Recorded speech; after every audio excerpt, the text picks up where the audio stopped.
ॐ ज्ञानतिमिरान्धस्य ज्ञानाञ्जनशलाकया चक्षुरुन्मिलितमेन तस्मै श्रीगुरुवे नमः। साथ में बनोस। नमो विष्णुपादाय कृष्णप्रेष्ठाय भूतले श्रीमते भक्तिवेदान्त स्वामिनिति नामिने। नमस्ते सरस्वते देवे गौरवाणी प्रचारिणे निर्विशेष शून्यवादी पाश्चात्य देशतारिणे। जय श्री कृष्ण चैतन्य प्रभु नित्यानंद श्री अद्वैत गदाधर श्रीवासादि गौर भक्तवृंद। हरे कृष्णा कृष्णा कृष्णा हरे हरे हरे राम राम राम हरे हरे। हरे कृष्णा समस्त दर्शक महानुभावों यो भक्ति मार्ग चैनल यो श्रीमद् भगवद गीता यथारूपको अध्ययनमालामा हार्दिक स्वागत। हामी कयौं दिनदेखि श्रीमद् भगवद गीता यथारूपलाई अध्ययन गर्ने प्रयत्न गरिरहेका छौं, जुन श्रीमद् कृष्ण कृपामूर्ति अभयचरण विद्य भक्ति वेदान्त स्वामी श्री प्रभुपादद्वारा अनुवाद र तात्पर्यको जुन विवेचना गरिएको छ त्यस श्रीमद् भगवद गीतालाई हामी अध्ययन गरिरहेका छौं। मूलभूत रूपमा हामीले आफ्नो शब्द नमिसाइकन श्री प्रभुपादले जुन कुरा दिनुभएको छ त्यसैलाई विचार विमर्श गर्ने प्रयत्नमा छौं। हामी यो भूमिकाको आज अन्तिम प्रहरमा छौं। यो भूमिकालाई मैले आफ्नो मनस्पटल अनुसार जम्मा 8 भागमा बाँडेको छु। पहिलो भागमा हामीले हेर्यौं 9वटा श्लोकमा जुन मङ्गलाचरण गरिएको छ। पहिलो र दोस्रो श्लोकमा गुरु प्रणाम कार्यको विशेषताको वर्णन, दोस्रो श्लोकमा श्री रूप गोस्वामीको प्रणाम मन्त्र, श्लोक 3 र 4 मा गुरु षड्गोस्वामी अष्टसखी सहित श्रीमती राधा रानीलाई र भगवान तथा परम्परालाई नै सम्बोधन गरिएको छ। श्लोक 5 मा भगवान श्री कृष्णको प्रणाम मन्त्र, 6ठो श्लोकमा श्रीमती राधा रानीको प्रणाम मन्त्र, 7औं श्लोकमा समस्त वैष्णववृन्दको प्रणाम मन्त्र, 8औं श्लोकमा पञ्चतत्व मन्त्र र 9औं श्लोकमा हरे कृष्ण महामन्त्रलाई यसमा चाहिँ मङ्गलाचरणमा समावेश गरिएको छ। यसमा यी मङ्गलाचरणमा भएका श्लोकहरू कण्ठस्थ हुनुपर्दछ र जहिले पनि शुभ कार्यको थालनी गर्दा उच्चारण गर्नुपर्दछ। मूलभूत रूपमा हामीले यो मङ्गलाचरण जुन ओम अज्ञानतिमिरान्धस्यदेखि हरे कृष्ण महामन्त्रसम्म यसलाई कण्ठस्थ गर्नुपर्छ। र यस भूमिकामा जम्मा 69वटा अनुच्छेद छ। 70औं अनुच्छेदमा हामीले श्रील भक्तिवेदान्तले जुन 7वटा श्लोक दिनुभएको छ हामीलाई गीता महात्म्यमा, जुन श्रीपाद शङ्कराचार्यद्वारा रचित श्लोक छ त्यसको चर्चा गर्नेछौँ अर्को भागमा। हामी दोस्रो भागमा अनुच्छेद 1 देखि 13 सम्म श्रीमद् भगवद गीताको परिचय र ग्रहण गर्ने विधिको चर्चा गरेका छौँ। तेस्रो भागमा अनुच्छेद 14 देखि 21 सम्म श्रीमद् भगवद गीतामा चर्चा भएको 5वटा विषयवस्तुको संक्षिप्त वर्णन गरिएको छ र यसको बारेमा मैले 5वटा भिडियो जुन ईश्वर, जीव, प्रकृति, समय र कर्म यसको बारेमा भिडियो पनि बनाएको छु। तपाईले यसको विस्तृत जानकारीका लागि अनेक आचार्यहरूबाट प्रमाणित भएका कुराहरू र अनेक आचार्यद्वारा लेखिएको शास्त्र र शास्त्रबाट जुन भगवानले पनि यो 5वटा कुराको मूलभूतको चर्चा गर्नुभएको छ त्यसको भिडियोहरू अरूहरू मार्फत पनि हेर्न सक्नुहुन्छ मूलभूत ज्ञान लिनका लागि। र यसमा हामीले संक्षिप्त रूपमा चाहिँ यो 5वटा विषयवस्तुको चर्चा गरेका छौँ। चौथो भागमा अनुच्छेद 4 र 5औं भागको एउटै भिडियो छ। अनुच्छेद 22 र 23 मा ब्रह्म जिज्ञासाको चर्चा र 24 देखि 27औं अनुच्छेदसम्म परम सत्यको बारेमा वर्णन गरिएको छ। त्यसपछि हामीले अनुच्छेद 28 देखि 33 सम्ममा वैदिक ज्ञान कुनै शोधको विषय होइन, यो अमोघ छ भन्ने विषयको वर्णन गरिएको छ। त्यसमा चाहिँ श्री प्रभुपादद्वारा राम्रोसँग वैदिक ज्ञान चाहिँ हामीले शोध होइन, जसरी वैज्ञानिकहरूले पानीको नाम H2O दिएको छ, तिनीहरूले सर्च गरेको होइन, रिसर्च गरेको। कुनै पनि यो जगतमा भएका कुरालाई कसैले पनि सर्च गर्न सक्दैन, खोजेर भगवानले राखिसक्नु भएको छ। हामीले अथवा वैज्ञानिकहरूले अथवा कसैले पनि रिसर्च गर्छ। जस्तै श्रीमद् भगवत गीता श्रील प्रभुपादले बडा राम्रोसँग सङ्गठित गरेर जानुभयो, बडा राम्रोसँग लेखेर जानुभयो। हामीले यसलाई के गरिरहेको छौँ? रिकल अथवा रिडिड गरिरहेको छौँ। एक कुरालाई पढेर हामीले बुझ्ने प्रयत्न गरिरहेका छौँ। अगाडि हामी 7औं भागमा अनुच्छेद 34 देखि 41सम्ममा सनातन धर्मको विशेषता अथवा महत्त्वको चर्चा गरेका छौँ र आज हामी 42औं अनुच्छेददेखि 70 अथवा 69 अनुच्छेदसम्म सनातन धर्मको परिचय, सनातन धर्मको प्राप्ति अथवा सनातन धामको महत्त्व र अन्य विषयको बारेमा हामी वर्णन गर्नेछौँ। यी वर्णन गर्ने क्रममा केही भुलचुक, केही गल्ती भइदिए तपाईहरूले मलाई आफ्नो सानो सन्तान सम्झेर माफ गरिदिनु होला। राम्रो लागे श्री प्रभुपाद, श्री गुरु महाराज, गौराङ्ग, भगवान श्री कृष्ण र तपाईहरूको आफ्नो आशीर्वाद सम्झिनु होला। आजको यो भिडियो अलिकति धेरै बेला हुनेवाला छ, लगभग 1 घण्टा बस्छौँ हामी। आज हामी सुरु गर्छौँ पहिलो अनुच्छेद जुन 42औं अनुच्छेद छ। यो अनुच्छेदमा श्री प्रभुपादले बडा राम्रोसँग सम्झाउनु भएको छ र यहाँनिर चाहिँ के भन्न खोज्नु भएको छ भन्ने कुराको छोटो हामी हेर्छौँ। फेरि यो 42 देखि 69 अनुच्छेदसम्म निष्कर्षको रूपमा हामीले सनातन धर्मको परिचय, प्राप्तिको उपाय, सनातन धर्मको अथवा सनातन धामको महत्त्व र निष्कर्षको चर्चा। 42औं अनुच्छेदमा जीवको वास्तविक सुख केवल भगवानको शरणमा। जीवले वास्तविक सुख कहाँ पाउँछ? केवल भगवानको शरणमा। यसलाई हामी पढ्छौँ, तपाईहरूले हेर्नुहोला। र यो भिडियो हेर्दाखेरि तपाईँहरूले भगवत गीता तपाईँ साथमा राख्नुभयो भने अझ फाइदा हुन्छ।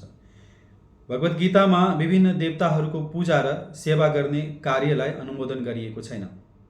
7औं अध्यायको 20औं श्लोकमा भनिएको छ, काम हस्ते हस्ते हृत ज्ञान प्रपदन्ते अन्य देवता तम तम नियम स्थाय प्रकृत्या नियतः स्वया।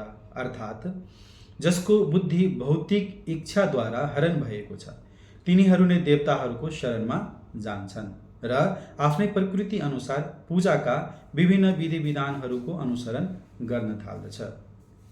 यहाँ के प्रश्न पारिएको छ भने कामवासनाद्वारा निर्देशित हुने मानिसहरू भगवान श्रीकृष्णको पूजा नगरी देवताहरूको पूजा गर्दछन्। हामीले भगवान श्रीकृष्णको नाम लिँदा कुनै साम्प्रदायिक नाम लिइरहेको हुँदैनौँ, किनभने श्रीकृष्णको अर्थ नै सर्वोत्तम आनन्द हो र परमेश्वर श्रीकृष्ण नै समग्र आनन्दका सागर हुनुहुन्छ। यस कुराको पुष्टि अघि नै भइसकेको छ। हामी सबै आनन्दको खोजीमा लागिरहेका हुन्छौँ।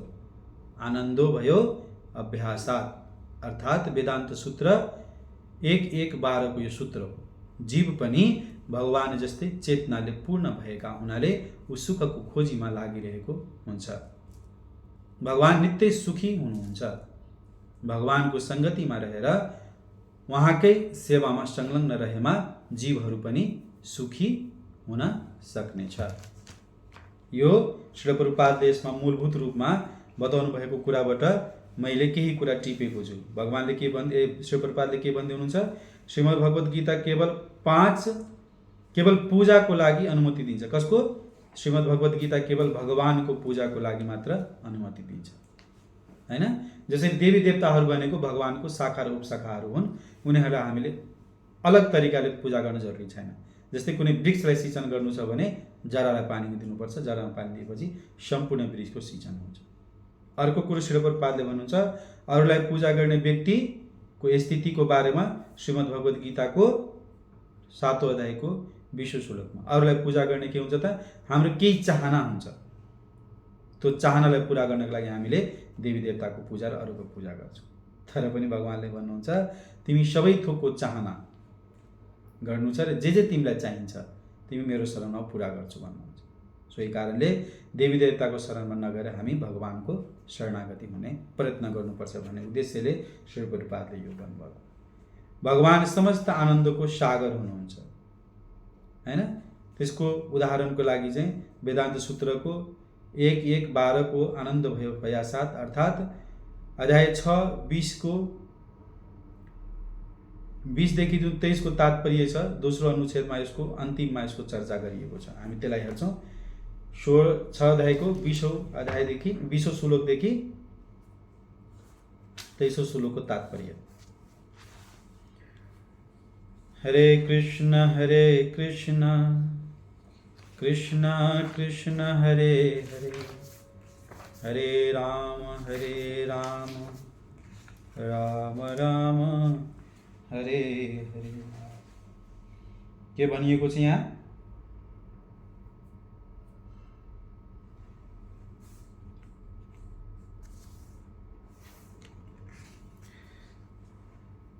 यसको अनुमोदन वेदान्त सूत्र 1.1.12 आनन्द भयो भयासाथ भनेर गरिएको छ। यो वास्तविक दिव्य आनन्द नै योगको परम लक्ष्य हो र भक्ति योगद्वारा यसलाई सफलतापूर्वक प्राप्त गर्न सकिन्छ। भक्ति योगको विस्तृत विवरण भगवत गीताको 7औं अध्यायमा गरिनेछ।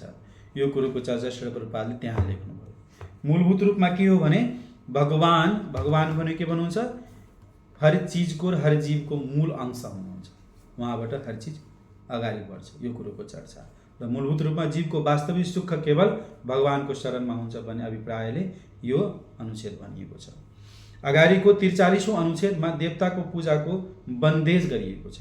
यसको अझ चर्चा श्री प्रभुपादले यो अनुच्छेदमा गरिराख्नु भएको छ र मूलभूत रूपमा यहाँ श्री प्रभुपादले के लेख्नुहुन्छ त्यसलाई पढ्छौँ हामी।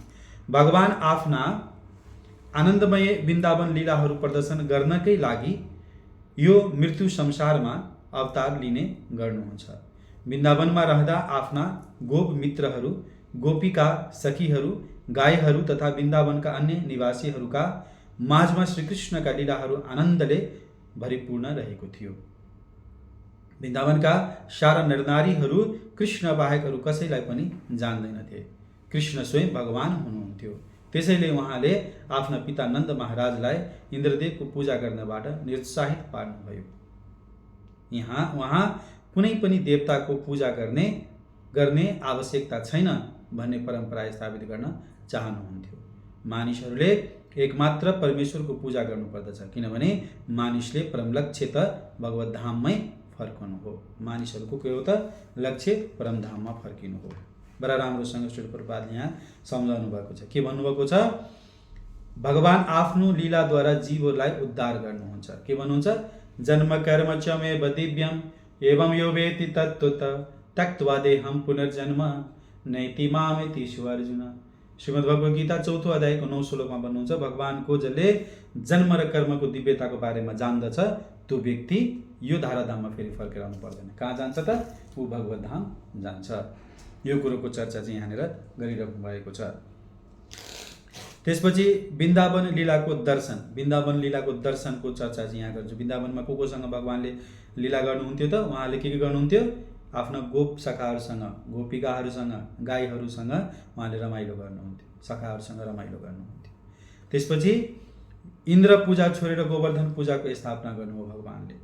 इन्द्रको लागि चाहिँ वर्षमा त्यहाँनिर चाहिँ सबै वर्षमा चाहिँ एक वर्षमा एक दिन चाहिँ भगवानको पिताहरूले अथवा नन्द महाराज र जुन वृन्दावनवासीहरू थियो उहाँहरूले के गर्नुहुन्थ्यो?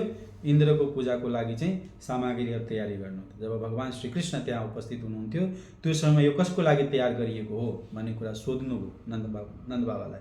उहाँले भन्नुभयो कि यो इन्द्रको लागि हो। अनि इन्द्रको पूजा किन भन्दाखेरि उहाँले केही कारणहरू दिनुभयो। यसको लागि वर्षाका महाराज हो, इन्द्र स्वर्गका देवता के स्वर्गका राजा हुन् भनेर। त्यही कारणले चाहिँ इन्द्र चाहिँ एउटा कर्तव्य पालन गर्नका लागि मात्रै हो, यसलाई चाहिँ पूजा गर्न आवश्यक छैन भनेर चाहिँ उहाँले चाहिँ गोवर्धन पूजालाई चाहिँ त्यो पूजाको सामग्रीलाई गोवर्धन पूजामा परिणत गर्नुभयो। यसैले हामीले मनाउँछौँ, के मनाउँछौँ? अन्नकुट भनेको अन्नको र सारा चिजको चाहिँ पहाड बनाएर चाहिँ भगवानलाई चाहिँ अर्पण गरिन्छ, त्यसलाई अन्नकुट पनि भन्छ। यो कुरा चाहिँ विशेष गरी भगवान साधारण जीवलाई शिक्षा दिन आफ्नै प्रियजनको मार्फत भगवानले कसैलाई शिक्षा दिनको लागि, जस्तै हामीलाई भगवानले कुनै ठाउँमा हामीलाई पात्रता दिनुभयो भने हामी पात्रता निभाउन सक्दैनौँ, किनभने हामीमा त्यो दक्षता छैन। तर भगवानले आफ्नै पार्छ। जस्तै भगवान श्रीकृष्णले कसको मार्फतबाट? आफ्नो पिताजी नन्द बाबाको तर्फबाट, यशोदा माताको तर्फबाट, श्रीमती राधा रानीको तर्फबाट, अन्य शाखाहरूको तर्फबाट चाहिँ उहाँले चाहिँ यस्तो लीला गर्नुहुन्छ कि हामीलाई त्यो चेतना जाग्छ र हामी भगवानको लीलालाई स्मरण गरेर हामी यो भवसागरबाट पार गर्न सक्छौँ। मूलभूत रूपमा यही कुराको चर्चा यहाँ गरिएको छ। अब हामी 44, 45 र 46 जुनमा चाहिँ विशेष किसिमको भगवान श्रीकृष्णले भगवत धामको प्रचार प्रसार आफैद्वारा गर्नुहुन्छ, यसको चर्चा हेर्छौँ। 44, 45 र 46 अनुच्छेद। यसलाई एकैपटक पढ्छौँ, हेर्नु होला तपाईँहरूले पनि। भगवत गीताको 15औं अध्यायको 6औं श्लोकमा भगवान श्रीकृष्णको धामको वर्णन यसरी गरिएको छ। न तद्भास्यते सूर्यो न शशाङ्को नो पावक यत् गत्वा न निर्वन्तन्ते तद्धामं परम मम। अर्थात् मेरो परम धाम न सूर्य तथा चन्द्रद्वारा प्रकाशित छ, न अग्नि वा बिजुलीद्वारा प्रकाशित छ, त्यो स्वयं प्रकाशित छ। जहाँ जो त्यहाँ पुग्दछ ऊ फेरि यो भौतिक जगतमा फर्केर आउँदैन। अर्को अनुच्छेद। यस श्लोकमा परम योम वा परमधामको वर्णन गरिएको छ। यहाँ व्योम भन्नाले हामी सूर्य चन्द्रमा सहितको भौतिक आकाश होला भन्ने कल्पना गर्न सक्दछौँ। तर यस श्लोकमा भगवानले भन्नुभएको व्योम शाश्वत व्योम हो। त्यहाँ सूर्य, चन्द्र, अग्नि वा बिजुलीको कुनै आवश्यकता पर्दैन। त्यो व्योम त परमेश्वरबाट निस्तृत हुने ब्रह्मज्योतिद्वारा स्वयं प्रकाशित छ। हामीहरू अरू विभिन्न लोकहरूमा पुग्न जति कठिन परिश्रम गरिरहेका छौँ, तर भगवानको धाममा पुग्न त्यति कठिन परिश्रम गरिराख्नु पर्दैन। त्यो भगवत धामलाई गोलोक भनिन्छ। ब्रह्म संहिता 5औं अध्यायको 37औं श्लोकमा पनि गोलोक एव निवसत्य खिलात्मा भूत भनेर यसको सुन्दर वर्णन गरिएको छ।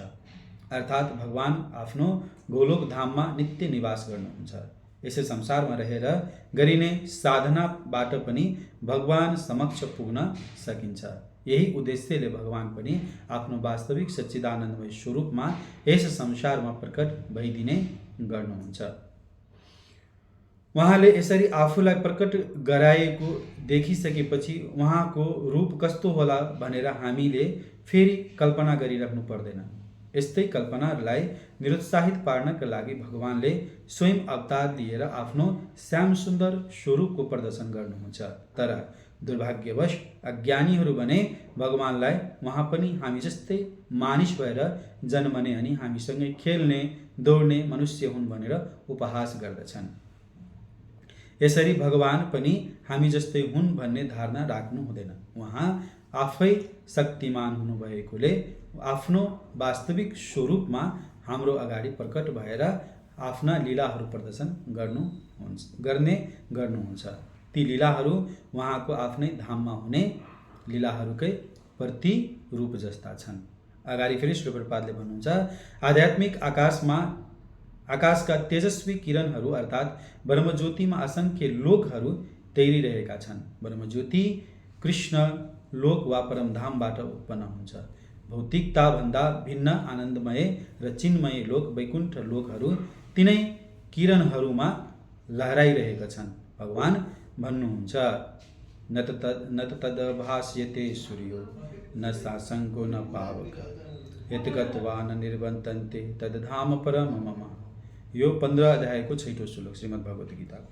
यस आध्यात्मिक आकाशसम्म पुग्न समर्थ भएको व्यक्तिलाई यस भौतिक आकाशमा फर्कने आवश्यकता नै पर्दैन। यो भौतिक आकाशमा रहँदासम्म हामीले चन्द्रलोक मात्र होइन, सर्वोच्च ब्रह्मलोक नै प्राप्त गरे पनि जन्म, मृत्यु, व्याधि तथा बुढ्यौली जस्ता जीवनका 4वटा मूल कष्टहरू भोग्नै पर्दछ। भौतिक ब्रह्माण्डका कुनै पनि लोकहरू संसारका यी 4वटा नियमबाट मुक्त छैनन्। त्यसै कारण भगवत गीतामा भगवान भन्नुहुन्छ, अलिकति अगाडि हेर्छौँ हामीलाई, त्यसलाई चाहिँ फेरि श्री प्रभुपादले चाहिँ 8औं अध्यायको 16औं श्लोक जोड्नुहुन्छ। ब्रह्मा भुवन लोक पुनरावृत्तिनो अर्जुन।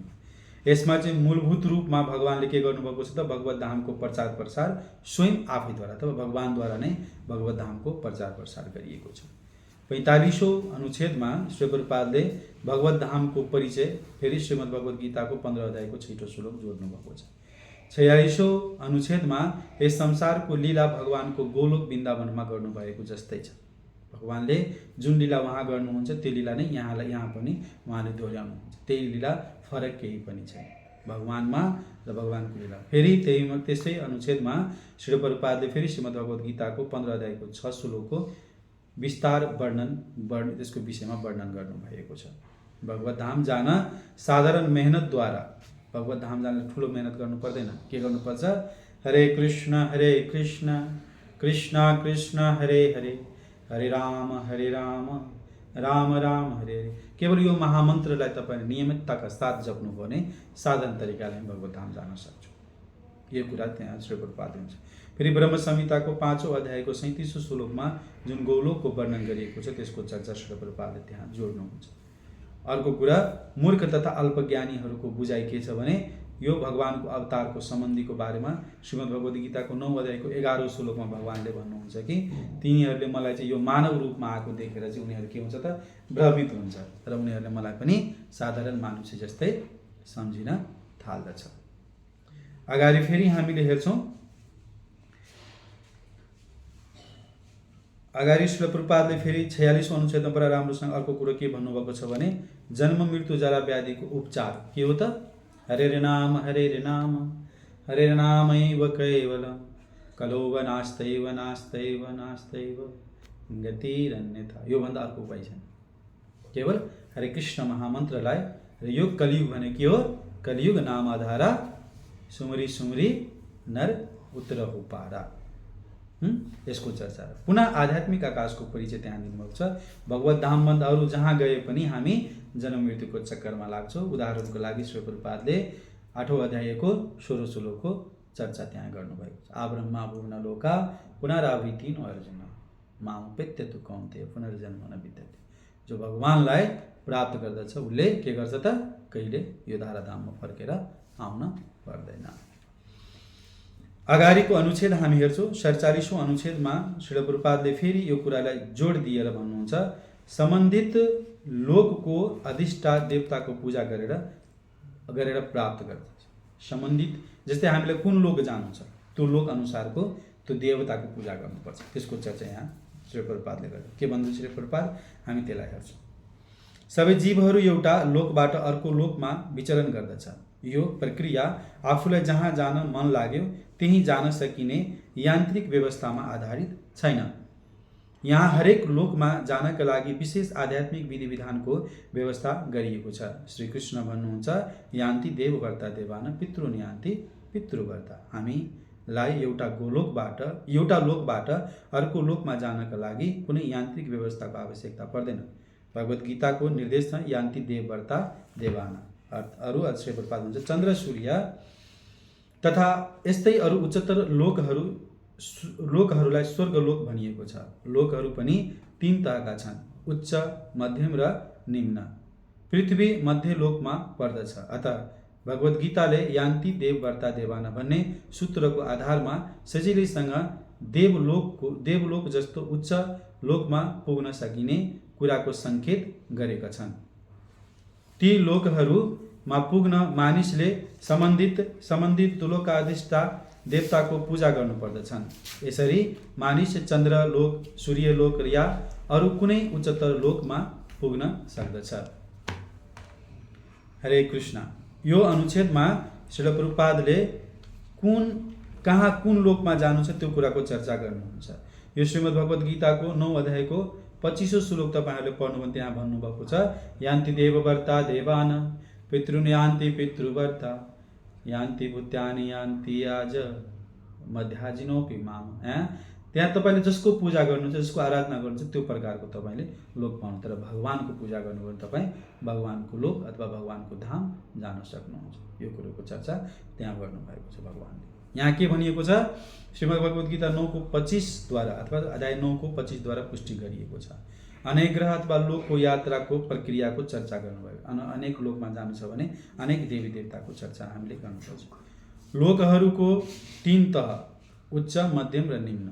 उच्च लोकहरू सत्य, तप, जन, महर, सवर र भुवर। यी लोकहरू उच्च लोकमा पर्दछ। मध्यमा भुवर अथवा यो पृथ्वी पर्दछ र निम्न लोकमा अतला, वितला, सुतला, तलातल, महातला, रसातल र पताल। यो लोकहरू चाहिँ निम्न लोकमा पर्दछ। अथवा निम्न भने के हो? हामी बसेको भन्दा तल। हामी कहाँ छौँ त? मेन ठाउँमा छौँ। हामी यहाँबाट माथितिर पनि जान सक्छौँ, तलतिर पनि जान सक्छौँ। यो हाम्रो हातको र हाम्रो इच्छाको कुरो हुन्छ। 48औं अनुच्छेदमा श्री प्रभुपादले जीवन जीवनको उद्देश्य मात्र परमधाम अथवा गोलोक वृन्दावन धाम, यसको चर्चा र यसको विमर्श गर्नुभएको छ। श्रील प्रभुपादले के लेख्दै हुनुहुन्छ हामीले त्यसलाई हेर्छौँ। तैपनि भनेको यान्त्रिक देवव्रत भइसकेपछि अब त्यो अनुच्छेदमा भएको कुरालाई फेरि श्रील प्रभुपादले तैपनि भगवत गीताले हामीलाई यो भौतिक जगतका कुनै पनि लोकमा जाने सल्लाह दिएको छैन। हामी कुनै यानबाट 40,000 वर्षसम्म लगातार यात्रा गरेर ब्रह्मलोक जस्तो उच्चतर लोकमा किन नपुगौँ? त्यहाँ पनि हामी जन्म मृत्यु व्याधि र बुढबुढी जस्ता भौतिक बन्धनहरूबाट मुक्ति पाउन सक्ने छैनौँ। अनि फेरि त्यत्रो 40,000 वर्षको को बाँचिरहन्छ र?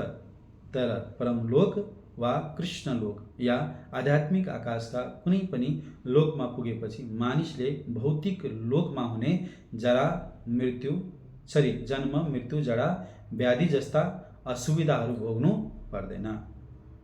आध्यात्मिक आकाशमा जति पनि लोकहरू छन् तीमध्ये गोलोक वृन्दावन सबैभन्दा श्रेष्ठ छन्, किनभने त्यो आदिपुरुष भगवान श्रीकृष्णको आफ्नै धाम हो। भगवत गीतामा यी सबै कुराको जानकारी दिएको छ र साथै हामीले कसरी यो भौतिक जगत छोडेर आध्यात्मिक आकाशमा पुगेर वास्तविक आनन्दमय जीवन बिताउन सक्दछौँ भन्ने कुराको शिक्षा र सूचना पनि यहाँ दिएको छ। ओहो, श्री प्रभुपादले बडा राम्रोसँग यो कुरा बताउँदै हुनुहुन्छ हामीलाई यो अनुच्छेदमा।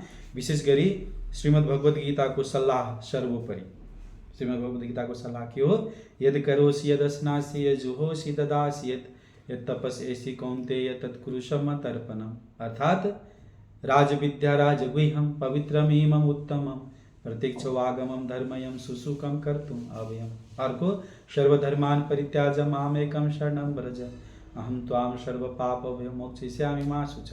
यी प्रकारका सल्लाह चाहिँ भगवत गीताले हामीलाई दिन्छ। जसरी पनि भगवानको शरणागति र भगवानको लागि कार्य गर्ने अवधारणा हामीमा हुनुपर्दछ। हाम्रो आफ्नो इन्द्रिय तृप्तिको लागि होइन, भगवानको इन्द्रिय तृप्तिको लागि हाम्रो उद्देश्य हुनुपर्छ। र हाम्रो त्यसपछि हामी कहाँ पाउँछौँ त? त्यो सर्वोच्च लोक अथवा गोलोक वृन्दावन लोक जाने प्रक्रियामा हामी शुभारम्भ गर्छौँ। महत्त्वपूर्ण कथन जुन छ 40,000 वर्षको यात्राको चर्चा गरिएको छ। 40,000 वर्ष को बाँच्न सकिन्छ? जस्तै अहिलेका विद्वानहरू, अहिलेका वैज्ञानिकहरू र अहिलेका धेरै यस्ता साधनकर्ताहरू जुन आफूलाई बढाउनका लागि र आफूलाई गर्नका लागि चाहिँ अनेक प्रकारका यान्त्रिक कुराहरूलाई सोचेर, यान्त्रिक बनावटहरूलाई सोचेर चाहिँ उनीहरूले चाहिँ आफूलाई चाहिँ विद्वान कहलाउँछ र त्यो तर्फबाट चाहिँ उनीहरूले अनेक प्रयास गर्छ यो धाम पुग्नलाई, यो गर्नलाई, त्यो गर्नलाई, यस्तो गर्नलाई, त्यसो गर्नका लागि। तर अन्तिम निर्णय जसरी सर्प जब ऊ आफ्नो घरबाट बाहिर निस्किन्छ नि, कति राम्रो डान्स देखाउँछ, कति राम्रो चाल देखाउँछ, तर अन्तिममा फेरि ऊ आफ्नो घर जानु छ भने जाने बेलामा जुन उसको घर हुन्छ त्यहाँनिर ऊ चाहिँ सिधा भएर जानुपर्छ। सोही कारणले मेरा अनुरोध छ परम प्रियहरूलाई, परम भक्तहरूलाई कि तपाईहरू जो यो भिडियो हेर्दै हुनुहुन्छ, सुन्दै हुनुहुन्छ, उहाँहरूले तपाईहरूले हरे कृष्ण महामन्त्र जप्ने, भगवत गीता पढ्ने, भक्तहरूको सँग गर्ने भन्दा यो जीवनमा अर्को कुनै उपाय नै छैन। सोही कारणले सबैसँग अनुरोध छ र विशेष गरी सबैजनालाई मेरो प्रणाम छ कि यो हरे कृष्ण महामन्त्र आफ्नो जीवनमा सँगाल्ने प्रयत्न, भगवत गीतालाई आफ्नो जीवनको अध्ययनशील बनाउने प्रयत्न र भक्तहरूको सँग र भक्तहरूको सल्लाह अथवा भक्तहरूको सेवा गर्ने प्रयत्न गर्नुहोस्। यो प्रयत्नबाट हामी परम गति अथवा परमधाम जुन हाम्रो मूल घर छ त्यहाँ जान सक्छौँ। श्री प्रभुपादले फेरि किन गोलोक वृन्दावन सर्वश्रेष्ठ लोक भन्ने कुराको पनि चर्चा गर्नु। किन? त्यो हाम्रो परमधाम हो जहाँ भगवान स्वयं निवास गर्नुहुन्छ र भगवानले अनेकौं लीलाहरू त्यहाँ गर्नुहुन्छ। त्यही कारणले सर्वश्रेष्ठ। भगवत गीताको शिक्षा र सूचना भगवानको शरणागति तथा उनको धामको प्राप्ति। भगवत गीताको मूल शिक्षा के हो? भगवान को हो, जीव के हो, यो भौतिक प्रकृति के हो, समय र काल के हो र कर्म के हो। यो 5वटा कुरालाई हामीले बुझेपछि हाम्रो वास्तविक जीवन सुरुवात हुन्छ र प्रमाणिक गुरुको सम्प्रदायमा रहेर गुरु परम्पराबाट हामीले यो ज्ञानलाई अगाडि बढाउनुपर्छ। आफ्नै मनले होइन, गुरु परम्पराबाट। 49औं अनुच्छेदमा श्री प्रभुपादले फेरि भौतिक जगतको, आध्यात्मिक जगतको, भौतिक जगत जुन छ नि, जसरी ऐना हेर्छौँ नि हामी, ऐना देखेपछि हामीलाई के हुन्छ त? हाम्रो रूप देखिन्छ। यो भौतिक जगत पनि भगवानको त्यस्तै यो भौतिक जगतलाई चाहिँ भगवानको चाहिँ प्रतिबिम्ब, भगवानको लोकको अथवा वास्तविक लोकको प्रतिबिम्ब बनेको छ। 15औं अध्यायको पहिलो श्लोकमा चर्चा भएको छ। यो कुरालाई हामीले हेर्छौँ। भगवत गीताको 15औं अध्यायमा भौतिक जगतको यथार्थ वा सजीव चित्रण गर्दै भनिएको छ। ऊर्ध्वं मूलम अधम शाखा अस्त्वं प्राहुरव्ययम् छान्दस्येसे प्रणानि स्तम वेद स वेदविद। संस्कृत त्यति राम्रो छैन मलाई मेरो, तपाईहरुले श्लोक हेर्न सक्नुहुन्छ भगवत गीता खोलेर। यहाँ भौतिक जगतलाई एउटा यस्तो पिपलको रुखको रूपमा वर्णन गरिएको छ जसको मूल माथितिर र शाखा प्रशाखाहरू तलतिर फैलिएका छन्। वैदिक ऋषिहरूले यस वृक्षको पातको काम गरिएका छन्। जसले यो वृक्षलाई जानेको छ त्यो नै वेदको ज्ञाता हो। हामी पनि यदि कुनै नदी या पोखरीका किनारमा उभिएर हेर्यौं भने किनारका रुखहरूको विपरीत प्रतिबिम्ब पानीमा परेको देख्न सक्छौं। त्यहाँ वृक्षका शाखा प्रशाखाहरू तलतिर र मूल मागतिर फर्केको देखिन्छ। यस्तो अनुभव हामीले गरेका छौं। त्यसैगरी यो भौतिक जगत पनि आध्यात्मिक जगतको प्रतिबिम्ब हो। यो जगत वास्तविकताको प्रतिबिम्ब मात्र हो। प्रतिबिम्बमा कुनै वास्तविकता या सार तत्त्व हुँदैन। तथापि प्रतिबिम्बबाट त्यसको मूल वस्तुको वास्तविकता जान्न सकिन्छ। यसै प्रकार मरुभूमिमा जल हुँदैन, तर मृगमरीचिकाले गर्दा त्यहाँ पानी जस्तो वस्तु देखिन्छ। यो दृष्टिभ्रम मात्र हो। यो मरुभूमि रूपी भौतिक जगतमा सुख रूपी पानी छैन, अर्थात् यहाँ यस संसारमा सुख छैन, तर आध्यात्मिक जगतमा भने वास्तविक सुख रूपी पानी वा यथार्थ जल छ। श्री प्रभुपादले बडा राम्रोसँग एकदम सरल तरिकाले मूल कुरा गर्दै हुनुहुन्छ। यहाँ यो भौतिक जगत आध्यात्मिक जगतको प्रतिबिम्ब अथवा छाया, जुन आध्यात्म जगतको सजीव चित्रण श्रीमद् भगवत गीताको 15औं अध्यायको पहिलो श्लोकमा गरिएको छ। त्यहाँ पिप्पलको रुखको उदाहरणद्वारा जुन पोखरीको किनारमा रुखको चित्रण गरिएको छ, जस्तै पोखरीको किनारमा हामी गयो भने कुनै रुखको उल्टो देखिन्छ, छाया उल्टो देखिन्छ। त्यस्तै हाम्रो यहाँ के छ त, शाखा चाहिँ तलतिर छ, जडा चाहिँ मासतिर छ। त्यही भएर हामी चाहिँ सुखको चाहिँ वाहन गर्दैनौँ, अनुभव चाहिँ गर्छौँ। आज सुख पायो, तर एकैछिनपछि जस्तै खाना खाने बेला हामीलाई जुन सुख र आनन्द हुन्छ नि, एकैछिनपछि त्यो टोयलेटमा परिणत भएर जान्छ। फेरि भोक लाग्छ, फेरि चिन्ता लाग्छ, फेरि हामी काम गर्नेतिर जान्छौँ। त्यही कुराको चर्चा यहाँ गर्नुभयो। र प्रतिबिम्बमा कुनै सार हुँदैन। छायामा कुनै सार हुन्छ त? हुँदैन।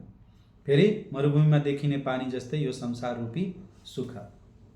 मरुभूमिमा पानी हुन्छ त? जस्तै हामी बाटोमा हिँड्छौँ नि, पिच भएको सडक जुन हुन्छ, त्यो सडकमा पर देखिन्छ पानी जस्तो, तर हामी जति हिँड्दै जान्छ त्यति त्यो पानी पनि पर हुँदै जान्छ। यहाँको सुख पनि त्यही हो। हामी 10,000 कमाएर सुख लिन्छौँ भन्छौँ, तर 15,000 को चाहना भइसकेको हुन्छ। फेरि 15,000 भएर सुख चाहना लिन्छ, तर फेरि 20,000 को चाहना भइसकेको हुन्छ। त्यतिखेर सुगर लागिसकेको हुन्छ, ग्यास्ट्रिक लागिसकेको हुन्छ, हैन? छोराछोरी फेरि अनेक प्रकारको चाहना गरिसकेको। त्यही भएर हाम्रो सुख यहाँ चाहिँ त्यही मृगमरीचि जस्तै हो।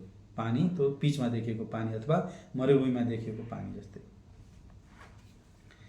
हरे कृष्ण। अनुच्छेद 50 मा भगवत गीता 15 अध्याय 5 मा आध्यात्मिक उपलब्धिको हासिल गर्न निमित्त निम्न अनुसार सुझाव भगवानले हामीलाई दिनुभएको छ।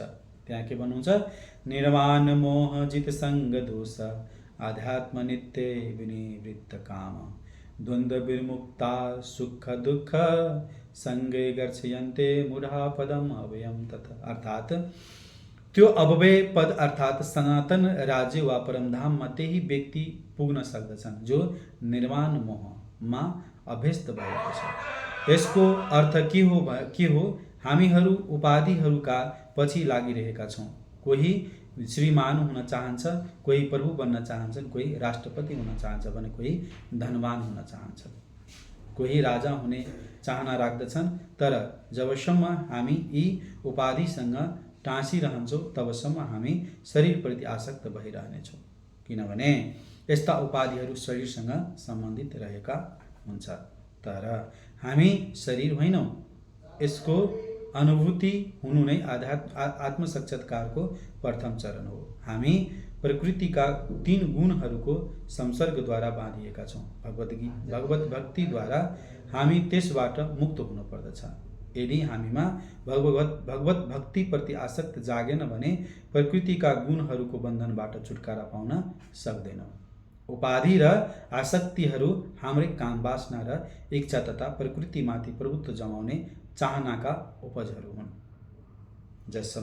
जबसम्म हामीले प्रकृतिमाथि प्रभुत्व जमाउने प्रवृत्तिलाई त्याग गर्दैनौँ तबसम्म भगवानको राज्य सनातन धाममा फर्किन पनि सक्दैनौँ। जो मिथ्या भौतिक भोगहरूको आकर्षणमा मोहित नभई भगवत भक्तिमा लागिरहन्छ त्यही व्यक्ति नै त्यो शाश्वत तथा अविनाशी धाममा पुग्न सफल हुन्छ। त्यस्तो व्यक्तिले सजिलोसँग परमधाम प्राप्त गर्न सक्दछ। भगवत गीताको अर्को एक ठाउँमा भनिएको छ, यो 51 अनुच्छेद, अव्यक्त अक्षरमिति अव्यक्त अक्षरम इति युक्तस्तमाहुं पराम गतिं य प्रापेन निर्वन्तन्ते तद्धाम परम मम। यो श्रीमद् भगवत गीता 8औं अध्यायको 21औं श्लोक। त्यहाँ भनिएको छ अव्यक्तको अर्थ हो अप्रकट। हाम्रा अगाडि यो भौतिक जगत पनि पूर्ण रूपमा प्रकट हुन सक्दैन। हाम्रा इन्द्रियहरू नै अपूर्ण छन्, जसले गर्दा हामी यो ब्रह्माण्डका सबै नक्षत्रहरूलाई एकपटकमा देख्न सक्दैनौँ। वैदिक साहित्यबाट हामीले यस्ता सबै लोकहरूका विषयमा यथेष्ट जानकारी प्राप्त गर्न सक्दछौँ।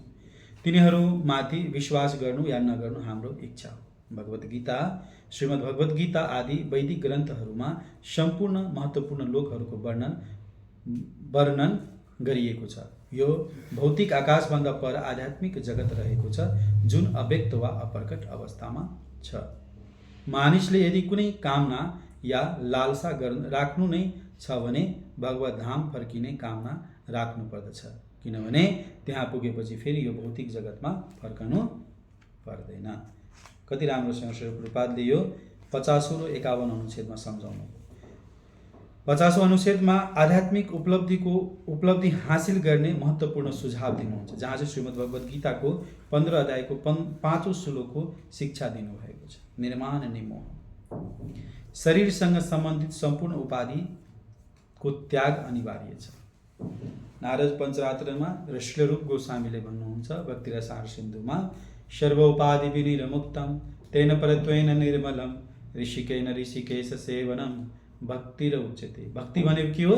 भगवानको सेवामा लाग्नु। समस्त उपाधिलाई, तपाईको यो शरीरसँग जोडिएको उपाधिलाई त्याग्नुहोस्। तपाईँ मात्रै केमा? म दास हुँ, भगवानको नित्य र सहचर दास हुँ। मेरो त्योभन्दा अर्को कुनै पद छैन, कुनै दक्षता छैन। यो सोच्नु नै तपाईको मूल आधार र मूल आशय हो। र भगवत धामको बाटो, बाधा र सुगमताको वर्णन। भगवत धाममा के बाधा छ त? त्यही भौतिक उपाधि हो। र सुगमता के छ? त्यही भौतिक उपाधिलाई हामीले त्यागेर भगवानको शरणागति हुनु। कसको मार्फतबाट?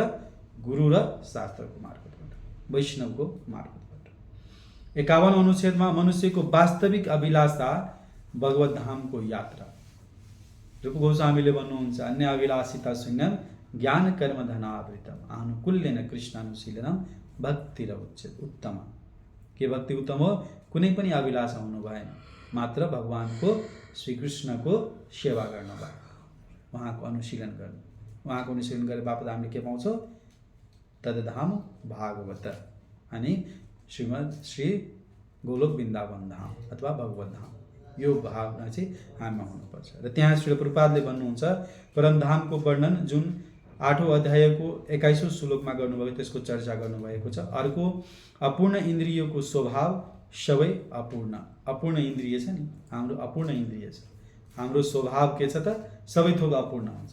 हामी भगवत गीता पढिरहेका छौँ, एकैछिन अगाडि पढेको कुरा बिर्सिसक्यौँ। केही खायौँ, एकैछिन पछि हामी बिर्सिन्छौँ।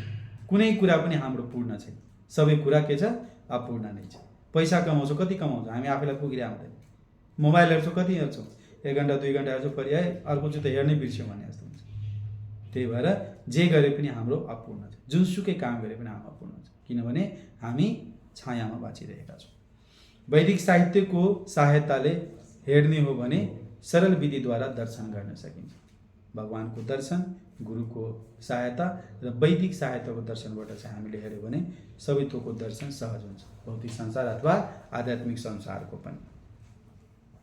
अगाडि श्रील प्रभुपादले फेरि भन्नुहुन्छ, यसलाई अझ प्रष्ट गर्नका लागि त्यो धाममा जानका लागि अब कुन उपाय छ त, यो कुरोको चर्चा श्रील प्रभुपादले गर्नुहुन्छ। हरे कृष्ण कृष्ण कृष्ण हरे हरे, हरे राम राम राम हरे हरे। फेरि प्रश्न गर्न सकिन्छन्, यस्तो भगवत धामसम्म पुग्ने कसरी हो?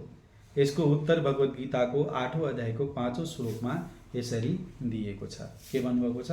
अन्त्यकाले च मामेव स्मरण मुक्त्वा कलेवरम् या पर्यायति समद्भावम् याति नास्त्यत्र संशय। अर्थात् जसले मर्ने समयमा मेरो नाम स्मरण गर्दै आफ्नो शरीर त्याग गर्दछ, उसले तत्काल मेरै स्वभाव वा प्रकृतिलाई प्राप्त गर्दछ, यसमा कुनै सन्देह छैन।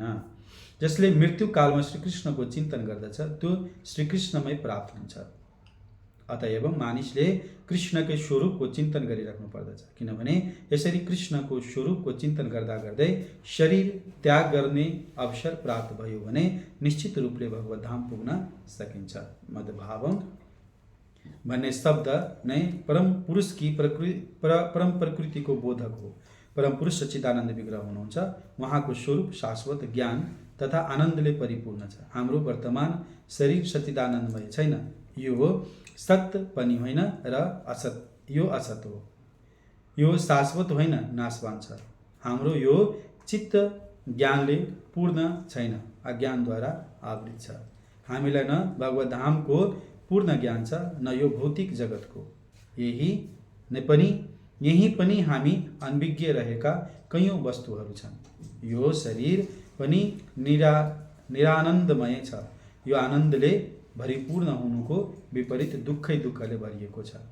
यस संसारमा हामीलाई अनुभव हुने जति दुःखहरू छन् ती सबै शरीरकै कारणले उत्पन्न भएका छ। तर जसले निरन्तर भगवान कृष्णको चिन्तन गरेर आफ्नो शरीर छोड्दछ, त्यसले तत्काल सच्चिदानन्दमय शरीर प्राप्त गर्दछ। वाह, बडा राम्रोसँग श्री प्रभुपादले भन्नुभयो। के भन्नुभयो? 52औं अनुच्छेदमा मृत्युको समयको कलाकारिताको उपाय, मृत्यु समयमा हामी कस्तो कलाकारिता गर्न सक्छौँ त्यसको चर्चा। अन्तिममा हामी भगवानको स्मरण गर्नुपर्दछ। भगवत गीताको 8औं अध्यायको 5औं श्लोकको पुष्टिको वर्णन गर्नुभयो। अर्को कुरो, भगवानको चिन्तनद्वारा नै भगवत धाम, श्रवणम कीर्तनम स्मरणम। भगवानको कथाको बारेमा सुन्नु पर्यो, त्यसको बारेमा अरूलाई बताउनु पर्यो र स्मरण गर्नु पर्यो। यही कुरालाई चाहिँ स्मरण भनिन्छ। मद्भावम शब्दको महत्त्व के छ भने भगवानको भावमा लाग्नु अथवा उहाँको भगवानको जुन प्रवृत्ति छ त्यसको भावमा लाग्नु। हाम्रो शरीर नाश पान्छ तर आत्मा नाश पान्छ। शरीर परिवर्तन भइरहन्छ, क्षणमा सेकेन्डमा परिवर्तन हुन्छ, त्यही भएर नाश पान्छ। हाम्रो दृष्टि आध्यात्मिक तथा भौतिक दुवै पक्षमा अधुरो छ। आध्यात्मिक दृष्टिमा त जति छ छँदैछ, भौतिक दृष्टिमा पनि हाम्रो अधुरो छ। भौतिक दृष्टि पनि हामीसँग पूर्ण रूपमा छैन। हामी यहाँको कुरा बुझ्न सक्छौँ, एउटा कोठाको कुरा बुझ्न सक्छौँ भने अर्को कोठाको कुरा बुझ्न सक्दैनौँ। एउटा देशको बारेमा बुझ्न सक्यो भने अर्को देशको बारेमा बुझ्न सक्दैनौँ। आफ्नै बारेमा कुरा खोज्न थाल्यौँ तपाईँ अरूको बारेमा कुरा बुझ्नुहुन्न। त्यही भएर हामी हरेक चिजबाट अधुरा छौँ। तर भगवान के भन्नुहुन्छ? ओम पूर्णमद पूर्णमिदं पूर्णात् पूर्णमुदच्यते पूर्णस्य पूर्णमादाय पूर्णमेवावशिष्यते। भगवानसँग लाग्यो भने हामी पनि पूर्ण हुने तर्खरमा लाग्छौँ र त्यो प्रावधान हामीमा र त्यो नियम हामीमा लागू हुन्छ र त्यही तरिकाले हामी पनि बिस्तारै आफूलाई चाहिँ केही कुराहरू बुझाउँदै जान्छौँ र बुझ्दै पनि जान्छौँ। अगाडि फेरि श्री प्रभुपादले यही कुराको चर्चा, जुन मर्ने वृत्तिको चर्चा अथवा मर्ने कलाकारिताको चर्चा छ, त्यसकै श्री प्रभुपादले अगाडि फेरि वर्णन गर्नुहुन्छ। त्यसलाई हेर्छौँ हामी। यस भौतिक संसारमा यो शरीर त्याग गरेर अर्को शरीर प्राप्त गर्ने प्रक्रियाको पनि सम्यक व्यवस्था छ। मानिस त्यसै समय मर्दछ जुन समय उसले अर्को योनिमा कस्तो शरीर प्राप्त गर्ने हो भन्ने कुराको निश्चित भइसकेको हुन्छ। ओहो, यसको निर्णय स्वयं जीवबाट नभएर उच्च अधिकारीबाट मात्र हुन्छ। जीवनको उन्नति र अवनति पनि आफ्नै कर्म अनुसार निर्धारित हुन्छ। यो जीवन अर्को जीवनको तयारी हो। यस जीवनमा रहँदा हामीले भगवत धाममा बस्ने राम्रो तयारी गर्यो भने निश्चय नै शरीर त्याग गरेपछि हामीले भगवानकै जस्तो आध्यात्मिक शरीर प्राप्त गर्नेछौ। अगाडि श्री प्रभुपादले फेरि भन्नुहुन्छ 54औं अनुच्छेदमा अगाडि वर्णन गरिए अनुसार विभिन्न प्रकारका आध्यात्मिकवादीहरू छन्, जस्तै ब्रह्मवादी, परमात्मावादी तथा भक्त। अनि ब्रह्मज्योति आध्यात्मिक आकाशमा असंख्य लोकहरू छन् भनेर पनि अगाडि नै उल्लेख गरियो। यस्ता लोकहरूको संख्या भौतिक जगतका लोकहरूको संख्याभन्दा कैयौं गुणा बढी छ। यो भौतिक जगत विशाल सृष्टिको 1/4 मात्र हो, एकांशेन स्थितो जगत।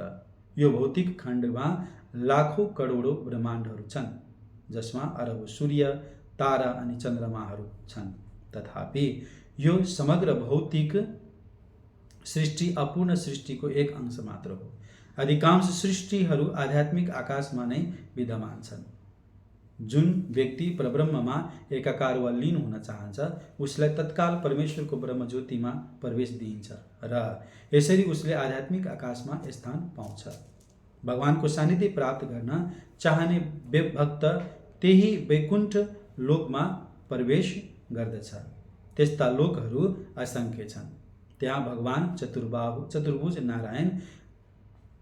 नारायण आफ्ना विभिन्न पूर्ण अंश सहित प्रद्युम्न, अनिरुद्ध, गोविन्द आदि विभिन्न नामहरूका रूपमा भक्तहरूसँगै विराजमान भएर रहनुहुन्छ। त्यसै कारण आध्यात्मिकवादी मृत्यु कालमा ब्रह्मज्योति, परमात्मा वा भगवान श्री कृष्णको चिन्तन गरिरहन्छ। यी तीन मध्ये कुनै पनि एकको चिन्तन गरिरहेमा तिनीहरूले आध्यात्मिक आकाशमा प्रवेश पाउने छन्। तर तीमध्ये भगवानसँग प्रत्यक्ष सम्पर्क भएका भगवत भक्तहरू मात्र वैकुण्ठ लोक वा गोलोक वृन्दावनमा प्रवेश पाउन सक्दछन्। भगवान अगाडि भन्नुहुन्छ, यसमा कुनै सन्देह छैन। यस भनाइमा दृढ विश्वास राख्नु पर्दछ। कुनै पनि कुरा हाम्रो अनुमानसँग मेल खाएन भन्दैमा त्यसलाई अस्वीकार गरिहाल्नु हुँदैन। हाम्रो मनोवृत्ति अर्जुनको जस्तो हुन पर्दछ। अर्जुन भन्दछ, हजुर जे भन्नुहुन्छ म त्यसलाई विश्वास गर्दछु।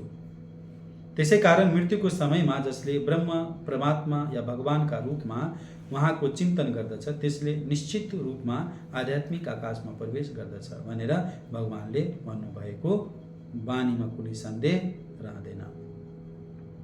यसप्रति अविश्वास गर्ने प्रश्नै उठ्दैन।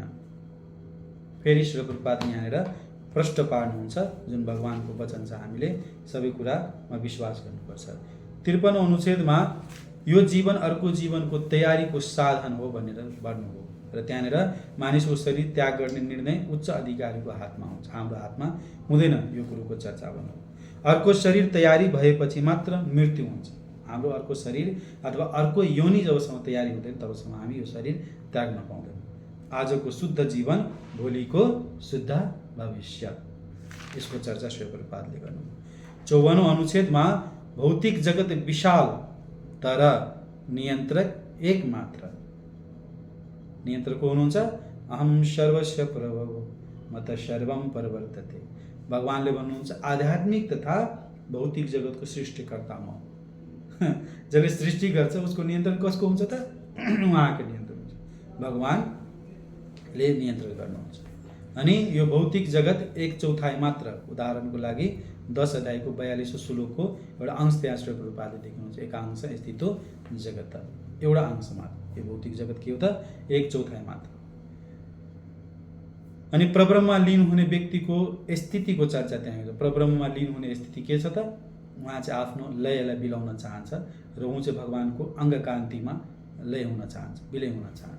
भक्तले प्राप्त गर्ने स्थान तथा रूपको दर्शन। भक्तले के प्राप्त गर्छ त? भगवानको धाम। र उहाँले के हेर्नुहुन्छ? भक्तले भगवानको श्याम सुन्दर रूप। बोलो श्याम सुन्दर भगवान के जय। गोलोक वृन्दावन विशेष व्यक्तिको लागि मात्र पाउँदछ। गोलोक वृन्दावन सबैले पाउँदैन। कसले पाउँछ? जो भगवानका अन्य भक्तिमा लागेको हुन्छ।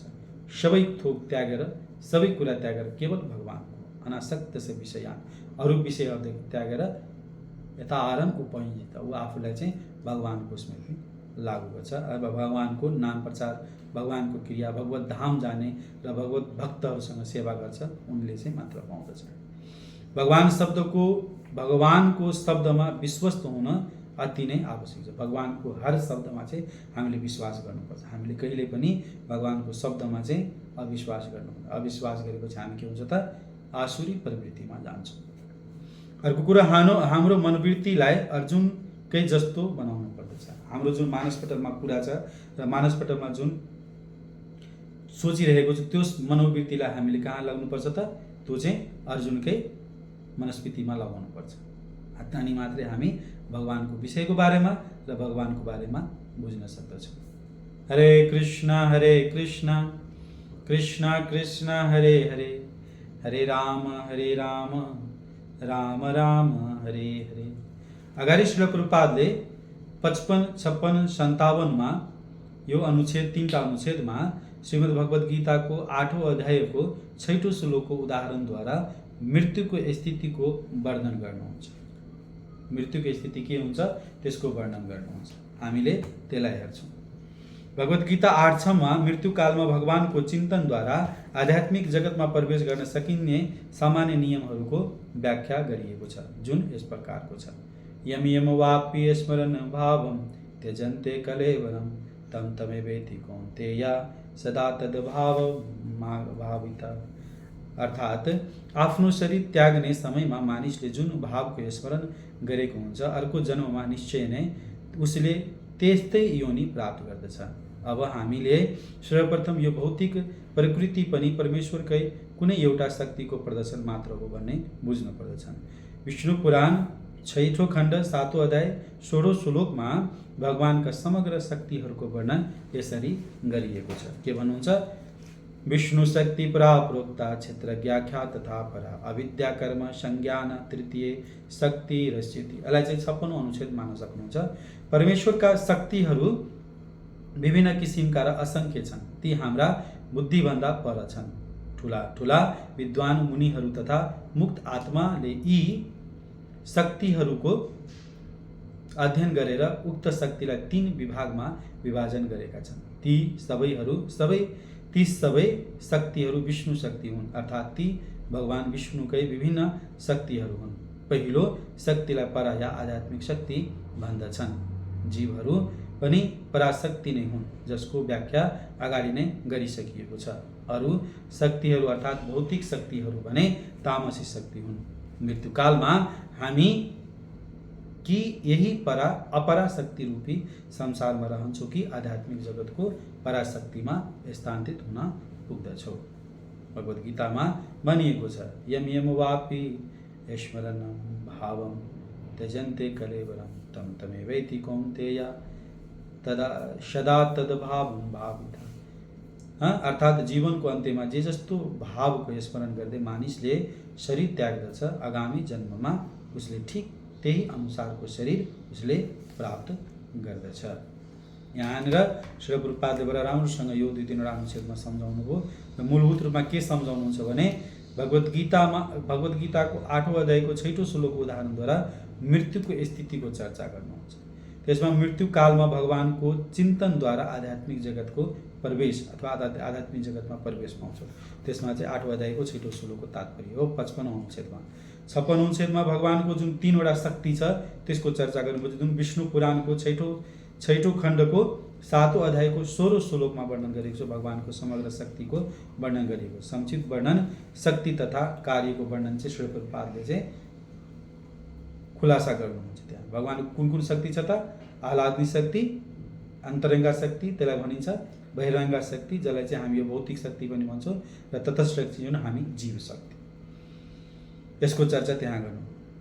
57औं अनुच्छेदमा पुनः श्रीमद् भगवद गीताको 8औं अध्यायको 6औं श्लोकको तात्पर्य दिनुभयो। निष्कर्ष के हो भने जुन तरिका अपनाएर भए पनि भक्तिमा जोडिएर हरे कृष्ण कृष्ण कृष्ण हरे हरे, हरे राम राम राम हरे हरे यो महामन्त्रको जपद्वारा जीवन सफल बनाउन उपदेश श्री प्रभुपादले दिइराख्नु भएको छ।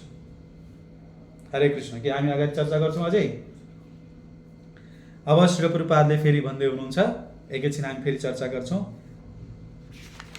अलिकति समय धेरै लागिरहेको छ। कति भयो प्रभुजी? 1 घण्टा भयो। हरे कृष्ण। हामी चर्चा गर्छौँ यसलाई। आज चाहिँ भूमिकाको जुन छ त्यसलाई चाहिँ गीता महात्म्यसम्म हामी लान्छौँ र त्यसपछि यसलाई एक्सट्रुड गर्छौँ हामी। अनुच्छेद 58, 59 र 60मा विशेष गरी श्रील प्रभुपादले बडा राम्रोसँग 3वटा विषयको चर्चा गर्नुहुन्छ। भौतिकताबाट आध्यात्मिकतर्फ लैजानेको सुझाव, दोस्रो चर्चा जीवले आफ्नो सम्बन्ध पुनः ताजगी गर्न अत्यन्त आवश्यक, त्यसपछि कर्म गर्दै भगवानलाई सम्झिन सक्ने उपाय। यो 3टा कुरोको चर्चा गर्नुहुन्छ। हामी यो अनुच्छेदहरू हेर्छौँ। यहाँनिर श्री प्रभुपादले भन्नुहुन्छ जीवनमा हामी